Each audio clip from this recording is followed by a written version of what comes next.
Welcome to the deep dive.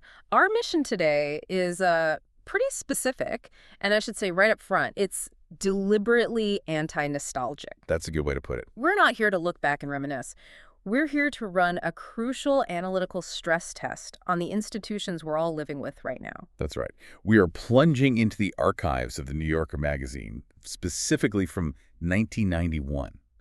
You have to think of that year as this crucial hinge point. Right. It's the immediate aftermath of the Gulf War. You're on the threshold of the post-Cold War world, and there was this moment of, well, intense and, as it turns out, deeply misplaced confidence. So we're treating this source material, this snapshot of early 91, not as a history lesson, but really as diagnostic material. Yeah. Our job here is to kind of pull out the operating code of that era. DNA of it, yeah. And see how those rules, those fundamental drivers, got locked into our systems, the ones that are still defining our world in 2026.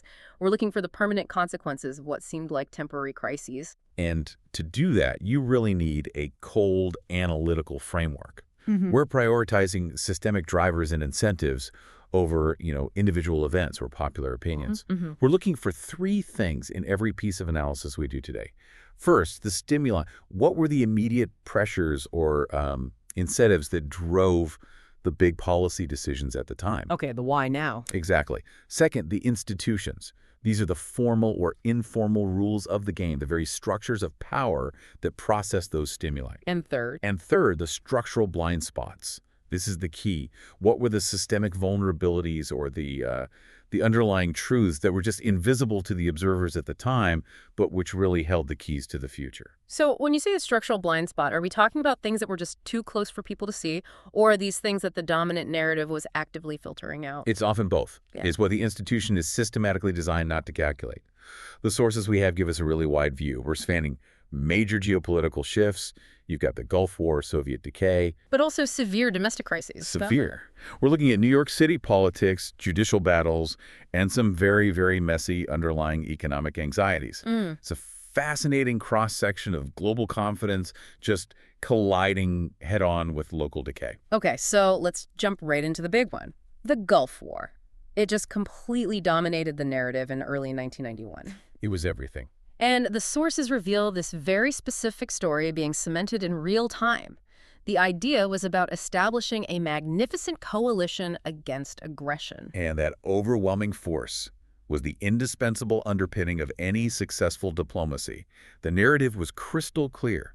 Future aggressors have to be deterred by this successful, clean example. That was the public story, at least. That was the required public narrative. You need that to justify the action, to justify the enormous political capital being spent. Yeah. But what was structurally ignored or, deliberately downplayed, it complicates that whole righteous reaction narrative immensely. Huh? Well, if we look at the core policy drivers leading up to the invasion, we find that the U.S. had spent the entire 1980s actively tilting toward Iraq. During the Iran-Iraq War. During the long, brutal Iran-Iraq War.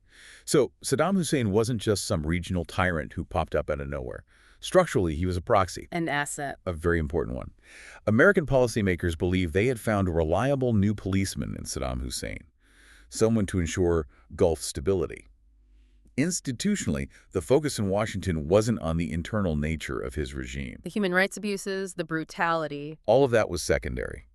The primary concern was the regional power matrix. Iran, after its revolution, was seen as the larger, more dangerous, and ideologically destabilizing threat to Western interests and, of course, to the flow of oil. So the structural necessity, this desperate need for a regional make-weight against Iran, that was the real stimulus driving the policy. Absolutely. And that strategic calculus, it explains what the sources call Hussein's lengthy claim on American benevolence. Which included what? We're talking intelligence, technology. Critical intelligence sharing, technology, agricultural credits, all things that were often downplayed or just outright ignored in the 1991 war narrative. The structural requirement for that make-weight proved to be a greater institutional priority than any later declared humanitarian concern. Right up until the moment he directly challenged global oil access by invading Kuwait. That was the line. The moment he did that, the entire institutional logic flipped. The institution's reliance on supporting a strong man to balance a threat is what created the conditions for the subsequent conflict. It's a pattern we see again and again. And when that conflict was over, the confidence narrative was immediate. It was built on this idea of technological superiority, the smart bomb war. Oh, yes. the first video game war. And this is where it gets really interesting for our stress test. The immediate data discrepancies and the censorship that followed. The triumphant military structure was built on this exaggerated narrative of precision and bloodlessness. And it was heavily reliant on what the sources call heavily censored news reporting. The military press briefings, the carefully selected footage. All of it. But the internal reports reviewed in the sources, they told a completely different story. A deep gulf between perception and reality. Some reports indicated that a staggering 70% of precision-guided munitions had actually missed their intended targets. 70%. Yeah. I mean, that completely undermines the entire narrative of technological invincibility, a narrative that was immediately cemented in the American institutional memory. It does. It completely demolishes it. And the secondary effects, the human cost, were horrifyingly misreported. While the official narrative focused on minimal Allied casualties, estimates of Iraqi casualties, military and civilian, were in the hundreds of thousands. So the institutional imperative was just to secure the narrative of a swift, clean victory. That's all that mattered. And it required total control over the flow of information, especially regarding the actual human cost and the real effectiveness of this highly touted new technology. And that leads us to maybe the most tragic secondary effect, one with massive long-term regional consequences, and that was the coalition's institutional non-response to the internal conflicts it helped ignite. Yes. We saw the active encouragement of Kurdish and Shiite uprisings against Saddam Hussein. These groups, they heard the rhetoric about democracy and regime change, and they believed it. They rose up. And then what happened? And then the coalition forces just sat by. They sat on their hands as these groups were slaughtered by the thousands. Wait, that calculated inaction sitting by as thousands were slaughtered? That fundamentally undermines the entire stated war aim of defending principles. How on earth did policymakers justify that moral and structural contradiction? The calculus was chillingly pragmatic. That inaction created over 1 million refugees, but it definitively proved the misalignment between the declared war aims, defending principles, liberating Kuwait, and the actual hard-nosed strategic goals. Which were much more limited. Strictly limited. The goal was to degrade Iraq's military, but, and this is crucial, to keep the state intact and strong enough to continue counterbalancing Iran. Regime change was viewed as far too destabilizing. So the refugee crisis, the slaughter, that was treated as an acceptable secondary cost for maintaining that preferred regional balance. It was.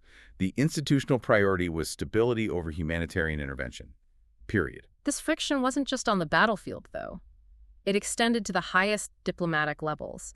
Even in this moment of supposed coalition unity, there was severe tension with the decaying Soviet Union. Yes. The Soviet Union, even as it was visibly disintegrating internally, tried to insert itself into the peace process with its own proposal. And Washington officials were immediately, quote, miffed by this. Why the friction? I mean, if the Cold War was supposedly over, shouldn't Washington have welcomed any move toward multilateral diplomacy? You'd think so, right? Yeah. But that's the structural insight here. The Soviet proposal threatened to get in the way of the administration's resolution. It wasn't about the substance of the peace proposal itself. It was about who was in control. It was about the locus of control. The institutional imperative in Washington was not genuine multilateralism. It wasn't about embracing a new partner in the Soviets. It was about ensuring that the U.S. maintained absolute hegemony in dictating the long-term arrangements, the sanctions, the post-conflict conditions. So this was a template. This was establishing the template for the New World Order as a fundamentally American-led one. The structure demanded unilateral control, even if it meant creating diplomatic friction with a soon-to-be defunct partner. This kind of structural pressure, this requirement to navigate these conflicting institutional loyalties, it wasn't just reserved for the superpowers, was it? Not at all. The sources show the intensely difficult structural position of someone like King Hussein of Jordan. He was completely caught in the middle. He was structurally dependent on the U.S. for aid and for economic stability. But his political position in the region, his very survival, was fundamentally tied to Arab solidarity. He had to maintain his standing with regional rivals. And his prior full support of Iraq during the Iran-Iraq War, which was so crucial for his regional standing, that created this impossible bind for him during the Gulf War. An impossible bind. And his own family reflected this structural tension, didn't they? The sources mention his daughter, Queen Noor, expressing strong disagreement with her father's somewhat scriptural assertion that the United States and the West have reacted righteously to the invasion. That's a fascinating detail. It's a perfect illustration. It shows how external stimuli a war force these regional leaders to choose between their internal political necessities like Arab unity and their external economic dependence on the West. It puts them in a structurally impossible position where any choice they make damages one of their core constituencies. We see that same dynamic playing out constantly today. Allied nations are always being forced to navigate these conflicting demands from regional rivals and global partners. The system rewards loyalty, but it really punishes flexibility. Exactly. Now let's turn to the other great shadow of that era, the pervasive anxiety surrounding chemical and biological warfare, or CBW. Right. And for listeners, that's the persistent threat of chemical and biological warfare, a ghost that haunted policymakers then, and it still does today. It often serves as a primary justification for, intervention or massive intelligence budgets. And the sources expose some really serious structural blind spots when it comes to verification and information control around CBW. Take a look at the reports concerning alleged CBW use in Southeast Asia. Okay. A team investigated and found Shamong witnesses were, quote, fabricating their accounts of chemical attacks.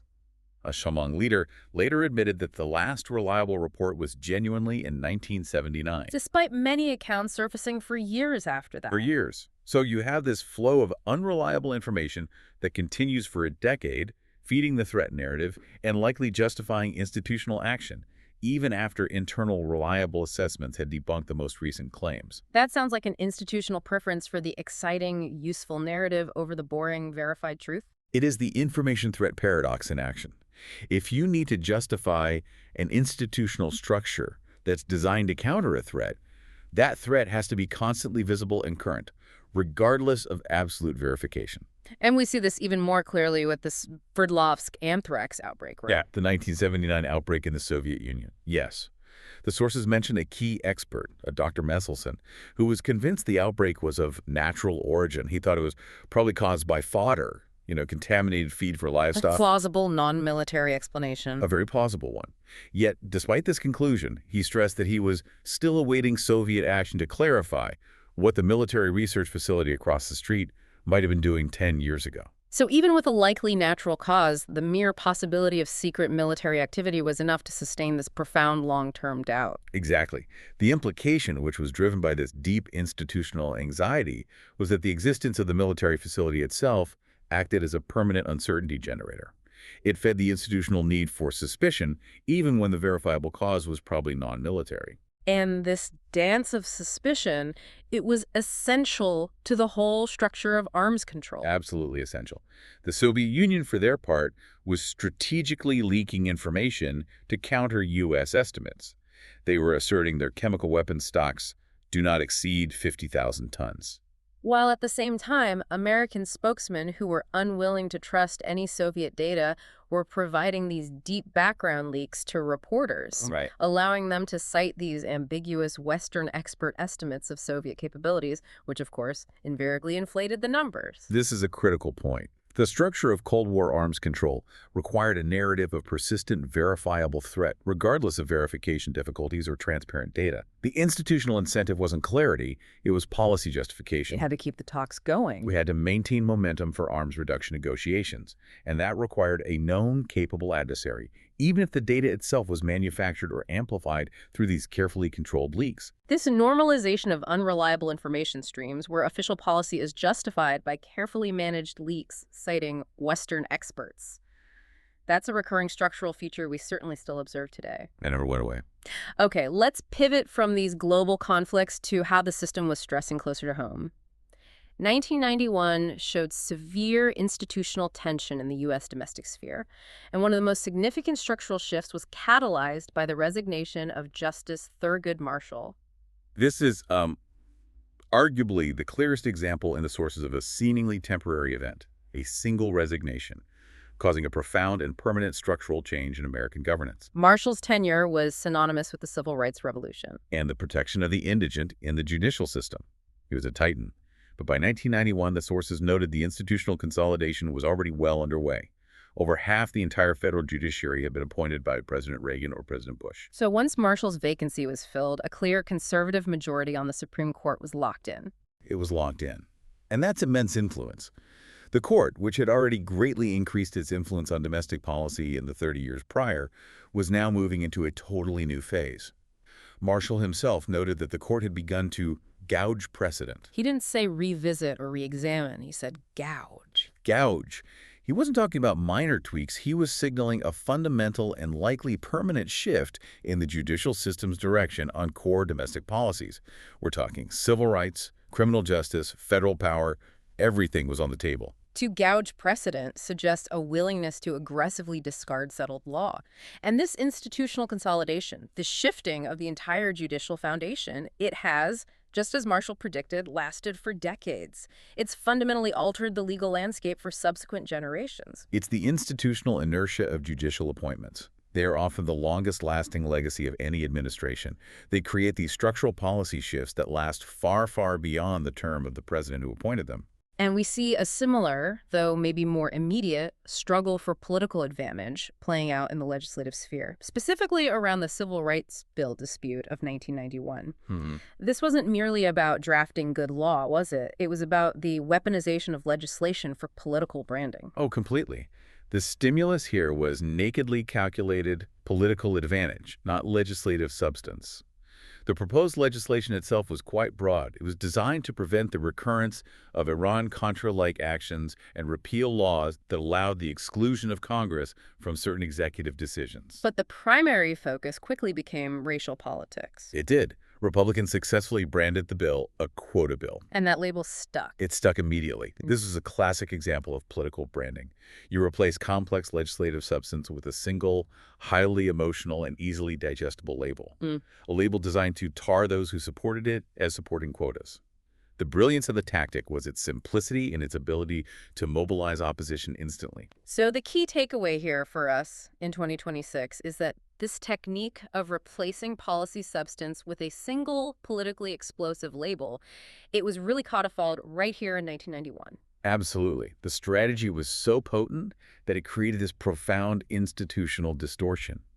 It got to the point where civil rights advocates actually began seeking a presidential veto. Wait, why would the bill's own supporters want it to be vetoed? That makes no sense from a legislative perspective. It was a calculation of political damage. They figured that the political fallout, the visual, the public association of the president vetoing civil rights legislation would hurt him significantly with both black and mainstream white constituencies in the upcoming election cycle. So the incentive structure became this zero-sum game of calculated political damage maximization over achieving any actual legislative reform. The focus shifted entirely away from the policy itself. It became about the political damage generated by the process of failure. That dynamic is pervasive today. That structural environment where political authority is just constantly under siege is perfectly reflected in our case study of urban governance, David Dinkins in New York City. Yes. The narrative around Dinkins was so deeply contradictory. It's sitting right there, underneath all the confidence from the Gulf War victory. In New York City, homicide rates passed the 2,000 mark for the first time in history. So local authority was visibly failing at its most basic function. Public safety. Visibly failing. And the political consequence was immediate. His popularity fell sharply among whites and Hispanics. But the sources note his support held steady among African Americans. Yes, who were more willing to give me a chance, as he put it. He was perceived by many as irresolute, as unable to really grasp the reins of a city in crisis. Yet the sources point to this one moment where he temporarily cut through that perception of structural weakness. They do. He gained a significant approval bump, 61% of New Yorkers, for marching with a gay and lesbian group. A group that was under what the sources termed a siege from most scuds. A pointed reference to the Gulf War. A very pointed reference. This suggests that a visible, principle-driven action, one focused on equity and defending a marginalized group, could temporarily transcend that narrative of administrative failure. But that success was structurally fragile, wasn't it? Entirely. His proudest achievement, securing the Democratic Convention for the city, which was a major economic and political win, was immediately followed by his rivals, people like Andrew Stein and Rudolph Giuliani, just gearing up their aggressive campaigns. And Giuliani had already come very close to beating him. Within 2 percentage points. This just demonstrates a structural environment where political authority in a major metropolis, even when you achieve significant administrative successes, is constantly under siege. It's difficult to consolidate, and any success merely accelerates the opposition's efforts to destabilize you. The victory overseas provided absolutely no institutional halo for the failures at home. To understand how institutions can resist change, even when they're facing defeat, the sources give us this really interesting historical lens on the Vietnam War decision-making process. And the personality of the leader profoundly affected how the institution responded to external stimuli. It's a sharp contrast in institutional styles. The sources note that President Johnson was prone to personalizing foreign actions. He would interpret the Viet Cong's strategic maneuvers or any kind of setback as somehow aimed directly at him personally. And he'd react emotionally. The sources quote him, "They can't do this to Lyndon Johnson." Right. Whereas President Kennedy, if faced with similar stimuli, was seen as likely to treat the attacks as international affairs problems. A serious structural issue for the nation, yes, but not something aimed particularly at him. That's a fundamental difference in how a leader frames the problem. It is, and it dictates how the entire institutional apparatus below them then processes the information. A personalized response demands loyalty and vengeance. A detached structural response allows for cooler, more strategic calculation. And we see the weight of that institutional inertia in the process leading up to Johnson's decision to stop the bombing in May of 1968. The pressure on him was immense. Immense. His senior advisors were pulled one by one. You've got Rusk, Wheeler, Helms, Taylor, and every single one of them urged him to proceed with the military escalation or at least maintain the current bombing intensity. And there was deep bureaucratic fighting over the instructions given to the negotiators. Oh, yes. The sources mention figures like Paul Nitze, a veteran policymaker, feeling that the guidance being given was far too rigid. And he was recalling Roosevelt's minimalist guidance during World War II as a contrast. Right. Nitze was suggesting that the institutional process itself had now become so complex and so layered that it was creating its own friction. These bureaucratic battles over precise language and opening positions, even if they result in what looks like a reasonable compromise, they demonstrate the difficulty of pivoting policy direction. The weight of previous commitments and, frankly, institutional pride created this intense inertia. So even when the evidence like Hanoi's strategic concessions or the clear failure to achieve military objectives suggested that a pivot was necessary, the institutional structure just resisted any radical change. It resists until the cost structure becomes undeniable. Change only occurred when the failure of the war supporters, especially the military leadership, was complete, when they could no longer make a convincing, rational case that their objectives could be achieved at an acceptable cost to the nation. So it was the institutional cost structure that dictated the eventual policy pivot. Not idealism or some new strategic thinking. It was pure cost benefit. And that resistance to pivoting based on bad data is a permanent feature of large bureaucracies. Let's shift our analytical lens now to where institutional failure is maybe most dramatic.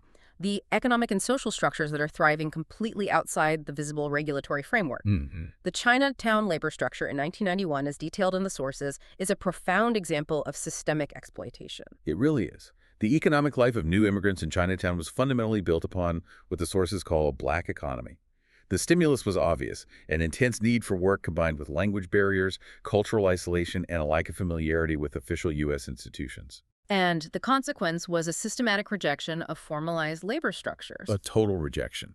This meant that almost no business gave benefits, no vacation, no insurance. So you have garment workers and other laborers earning wages far below official government estimates. It highlights a system where economic mobility was only achievable by bypassing the formalized benefit, insurance, and tax institutions altogether.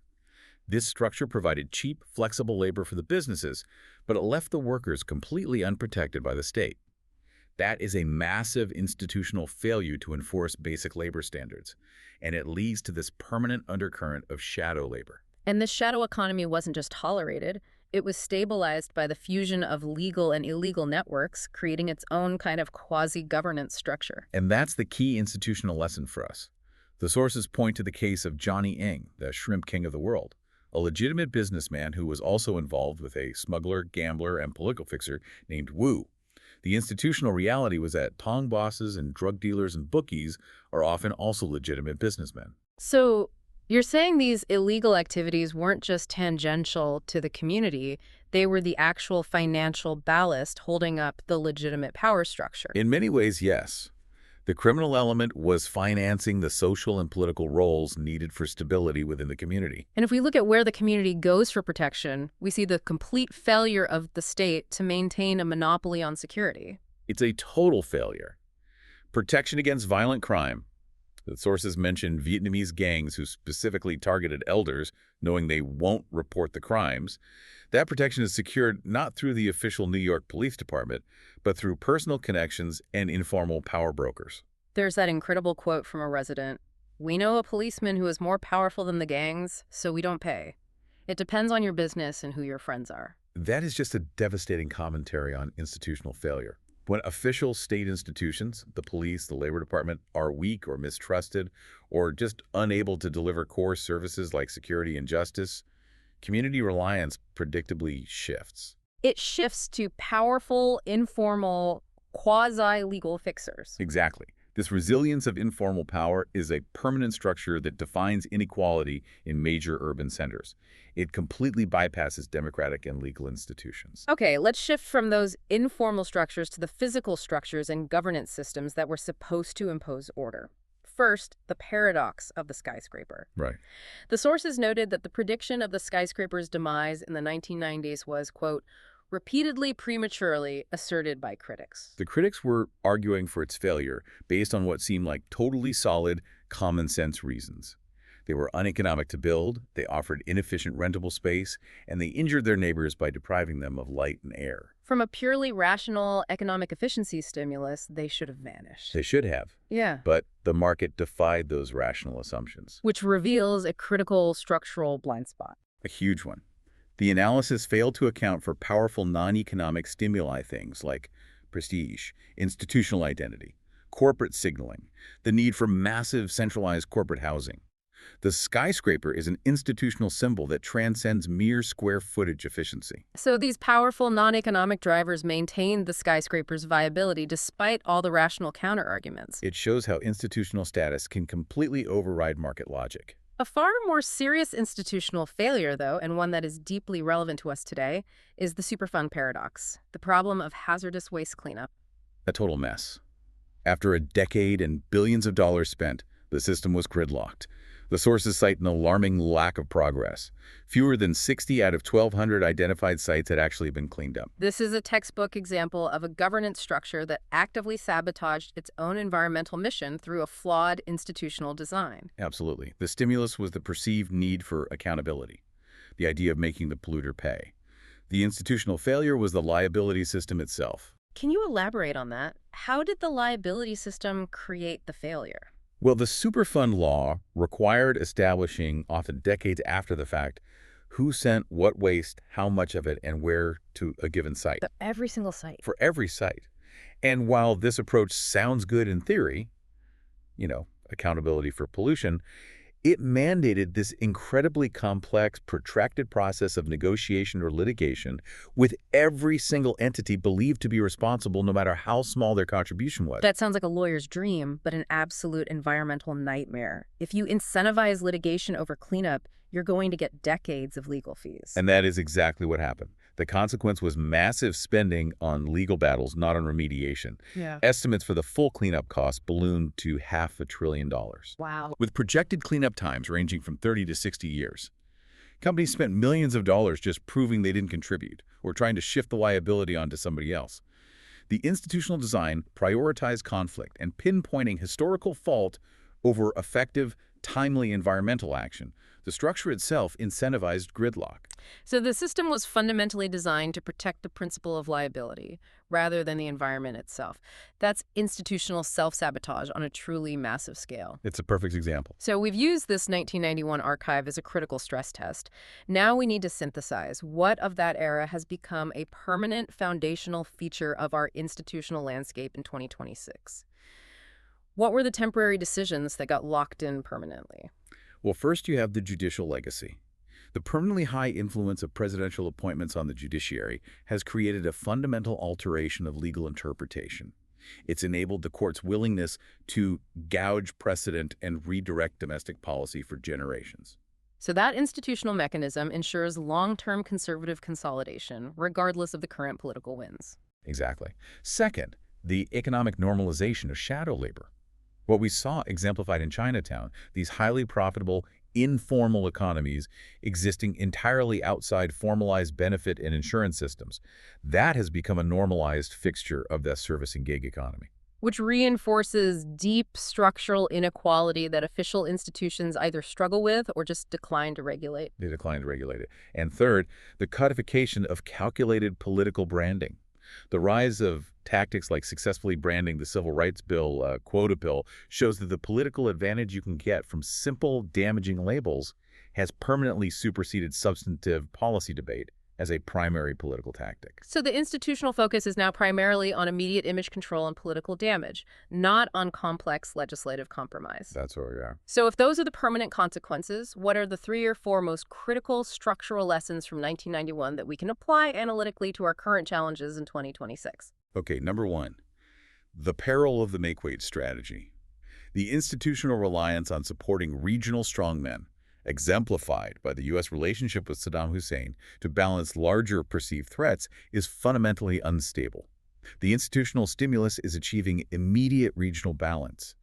The secondary long-term effect is the creation and empowerment of future antagonists who understand their tactical leverage against the patron state. Which means we are essentially setting up the conditions for the next inevitable high-cost conflict because the structure demands proxies, not stable partners. The structure of power projection creates its own enemies. It's a high-cost and perpetual cycle. Number 2, liability over remediation. Governance systems focus primarily on pinpointing historical fault. Like the Superfund model, they create institutional gridlock, massive long-term costs, and often fail their stated mission entirely. Because the system's design prioritizes legal conflict. It prioritizes punitive liability, which fundamentally demonstrates this deep institutional skepticism about the possibility of collective efficient problem solving. It's a structure built on perpetual conflict. Okay, what's third? Number 3, the resilience of informal power structures. In context of weak or absent official governance, like the failure to enforce labor laws or maintain security in certain communities, community reliance shifts. It inevitably shifts to powerful personal networks and quasi-legal fixers for security and economic arbitration. Which proves that official state institutions have failed to maintain a monopoly on security and economic arbitration. Leading to these permanent shadow mechanisms of power that are incredibly resilient to reform. In wrapping up our analysis of information control, we have the paradox of the threat narrative. Right. Number 4, the information threat paradox. Geopolitical narratives are shaped less by verified, transparent data like the actual origin of the Sverdlovsk anthrax or the verified size of enemy chemical stocks, and more by the institutional need to justify current policy stances. The stimulus is policy justification. Maintaining coalition unity, driving arms control, securing defense budgets. The structural consequence is the normalization of unreliable, amplified information streams, where ambiguous data is cited through controlled leaks and Western expert estimates become accepted as fact. So finally, what was the biggest structural blind spot? What did the 1991 archive, dominated by this post-Gulf War confidence and this intense focus on Iraq, systematically fail to see by its very design? The sources, despite discussing the limitations of Gorbachev's influence in the Gulf and reviewing the August coup attempt's lack of thorough planning, they failed to systematically anticipate the full dissolution of the Soviet Union later that same year. They saw the Soviet sphere decaying, but they didn't see the total immediate collapse of the central state structure itself. Not at all. They focused on the outer conflicts, the Soviet proposal in the Gulf, regional crises like Nagorno-Karabakh, but they missed the deep systemic fragility of the core institutional structure that was looming just months away. The institutional confidence in the two superpower dynamic, even a declining one, led to a systemic inability to foresee the total immediate disappearance of one of the world's 2 defining geopolitical structures. The analysis was too focused on external maneuvering and not nearly focused enough on internal collapse. This has been a cold, analytical look back, but one that yields some essential insights for today. To synthesize, the archives reveal that the political and economic systems of 1991 responded to certain stimuli military aggression, the judicial need for consolidation, the structural requirements of shadow labor, the political benefit of branding in ways that created long-term unintended consequences that still define 2026. They really do. The problems we face today were largely codified in the institutional architecture that was established at that New World Order threshold. And if 1991 was defined by this certainty and overwhelming military might and this faith in institutional process, the structural lesson for 2026 is that the true drivers of long-term change lie not in the high-profile events we choose to champion or censure, but in the unpredictable secondary effects of structure and stimulus. The archive shows the system was constantly being undermined by the power of non-state actors, shadow economies, and the rigidity of its own liability mechanisms. So we have to move past the surface events and really focus on the mechanics. And if we accept this structural analysis, we have to ask ourselves, what structural assumption are we making today? What policy are we justifying with selective information? Or what liability structure are we implementing to pinfault that will become a permanent unintended consequence tomorrow, just like the shadow economy or the Superfund crisis of 1991? That is the real applicable lesson of the 1991 stress test.